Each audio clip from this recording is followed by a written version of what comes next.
ഇപ്പം എങ്ങനെ ഇരിക്കുന്നു? ഇത് നേരത്തെ കൂട്ടി നമ്മുടെ പ്രേക്ഷകർ പറഞ്ഞൊരു കാര്യമുണ്ട്. ഗബ്രിയുടെ കൺട്രോൾ ഇല്ലാത്ത പ്രേമം കണ്ടപ്പോഴേ പ്രേക്ഷകർ പറഞ്ഞു ഗബ്രി ഇത് കോഴിത്തരം കാണിക്കുന്നു എന്നുള്ളത്. കാരണം പല സമയത്തും നമ്മൾ പല എപ്പിസോഡുകളിലും കണ്ടിട്ടുള്ളതാണ്.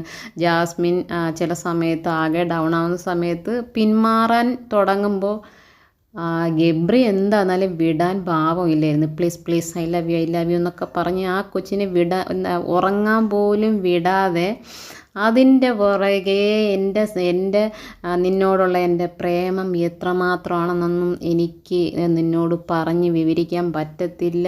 ഞാൻ ഉള്ള കാലം മൊത്തം നിൻ്റെ കൂടെ കാണും എന്നൊക്കെ ഉള്ള വാഗ്ദാനങ്ങൾ കൊടുത്ത് അതിൻ്റെ പുറകെ ഇങ്ങനെ നടന്നിട്ട് ഇപ്പോൾ പറയുന്ന ഒരു പോയിൻ്റാണ്, എനിക്ക് നിന്നോട് സ്നേഹമുണ്ട്, അല്ലാതെ റിലേഷനോ മാരേജ് ചെയ്യാനോ ഒരു താല്പര്യവും ഇല്ലയെന്ന്. ശരിക്കും പറഞ്ഞിട്ടുണ്ടെങ്കിൽ ജാസ്മിൻ്റെ ആ ഒരു ഫേസ് കണ്ട് ഇടി വെട്ടിയതുപോലെ ജാസ്മിൻ ഇരിക്കുന്നത്. കാരണം ആ ഒരു വാക്ക് നമ്മുടെ റസ്മിൻ്റെ അടുത്ത് നിന്ന് കേൾക്കുമ്പോൾ നാണം കെട്ട് വല്ലാത്തൊരവസ്ഥയിലാണ് ജാസ്മിൻ ഇങ്ങനെ നോക്കുന്നത്. കാരണം ജാസ്മിൻ ഇങ്ങനെ പറയുന്നുണ്ട് ഇതിനൊരു വ്യക്തത വേണം.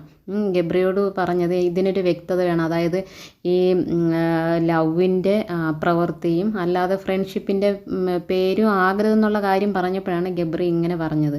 ഒരു കാരണവശാലും മാരേജ് ചെയ്യാൻ ഈ റിലേഷൻഷിപ്പിൽ പോകാൻ എനിക്ക് ഒട്ടും താല്പര്യമല്ല എന്നുള്ളത്. അപ്പോഴും ജാസ്മിൻ ഒരു കാര്യം പറയുന്നത്, ഉള്ളിലൊരു സാധനം വെച്ച് പുറത്തൊന്ന് കാണിക്കരുതെന്ന്. ശരിക്കും ഈ ഗബ്രിയുടെ ഒരു അവിടെ ശരിക്കും ഫേസിൽ യാതൊരുവിധ ഭാവമാറ്റം ഇല്ലാതെ നല്ല കൂളായിട്ടാണ് ഗബ്രി പറയുന്നത്. ആര് കള്ളം കാണിക്കുന്നു? ഇവിടെ ഞാൻ കള്ളമൊന്നും കാണിക്കുന്നില്ല, എനിക്ക് നിന്നോട് വേറെ റിലേഷൻഷിപ്പൊന്നുമില്ല, സ്നേഹമുണ്ടെന്നുള്ള എത്ര ഒരു ഗൗരവമുള്ള കാര്യമാണെന്ന് അത് ഗബ്രി മനസ്സിലാക്കുന്നില്ല. ഗബ്രി അതിൻ്റെ ഉള്ളിൽ നിന്ന് പുറത്തിറങ്ങുമ്പോൾ മാത്രമേ ഗബ്രിക്ക് അത് മനസ്സിലാകത്തുള്ളൂ. ഇപ്പം ഈ പറഞ്ഞൊരു പോയിൻ്റ് പിടിച്ച് ഇനിയിപ്പോൾ എല്ലാവരും അതുമായിട്ട് അങ്ങ് പോകും. കാരണം ഒരു പെൺകുട്ടിയുടെ ജീവിതം വെച്ചിട്ടാണ് ഗബ്രി കളിച്ചത്. ഇനിയിപ്പം ജാസ്മിൻ്റെ ആ ഒരു എന്തോ അവിടെ ചെന്നിട്ട് ഈ ഗബ്രിയോടൊരു റിയൽ പ്രണയം ഉണ്ടായിരുന്നു എന്ന് എല്ലാവർക്കും മനസ്സിലായൊരു കാര്യമാണ്.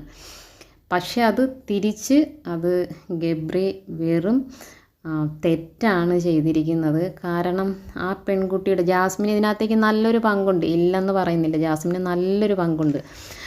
പക്ഷെ ഇങ്ങനെ തിരിച്ച് ഈ ഗബ്രിയെ കാണിച്ചത് ഭയങ്കര ഒരു വലിയ തെറ്റ് തന്നെയാണ്. കാരണം കഴിഞ്ഞ വീഡിയോയിൽ ഞാൻ പറഞ്ഞൊരു വാക്കുണ്ട്. കാരണം ജാസ്മിനോട് എനിക്ക് നല്ല സ്നേഹമാണ്.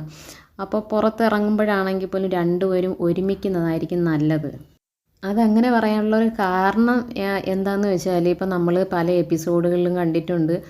അവരിത് ക്യാമറ കാണുന്നോ അല്ലെങ്കിൽ പ്രേക്ഷകർ കാണുന്നോ ഒന്നും നമുക്കറിയില്ല. പക്ഷേ അവർ ഈ ഹഗ് ചെയ്യുന്നതും കിസ് ചെയ്യുന്നതും ഈ ഉറങ്ങാതെ ഇളച്ച് ഈ പ്രണയിക്കുന്നവർ കാണിക്കും പോലെ എല്ലാ പ്രവൃത്തികളും കാണിക്കുന്നത് ഈ ലോകം മൊത്തം കണ്ടു കഴിഞ്ഞതാണ്. അപ്പോൾ പിന്നെ പുറത്തിറങ്ങുമ്പോൾ ജാസ്മിൻ്റെ ഒരു ലൈഫ് എന്തായിരിക്കും? ഇതിനെ ഒന്നും പറഞ്ഞിട്ട് കാര്യമില്ല. കാരണം ജാസ്മിനും കൂടി ഇത് വരുത്തി വെച്ചതാണ്. അപ്പം ജാസ്മിന് തന്നെ ഇത് അനുഭവിക്കേണ്ടി വരും. പക്ഷേ ഒരു ചെറിയൊരു കാര്യമാണ്. പക്ഷേ പുറത്തിറങ്ങുമ്പോൾ അതിൻ്റെ ഗൗരവം വലുതായിരിക്കും. കാരണം ജാസ്മിൻ്റെ മുന്നിൽ അതൊരു ക്വസ്റ്റ്യൻ മാർക്കാണ്. ലൈഫ് എന്നുള്ളതൊരു ക്വസ്റ്റ്യൻ മാർക്കാണ്.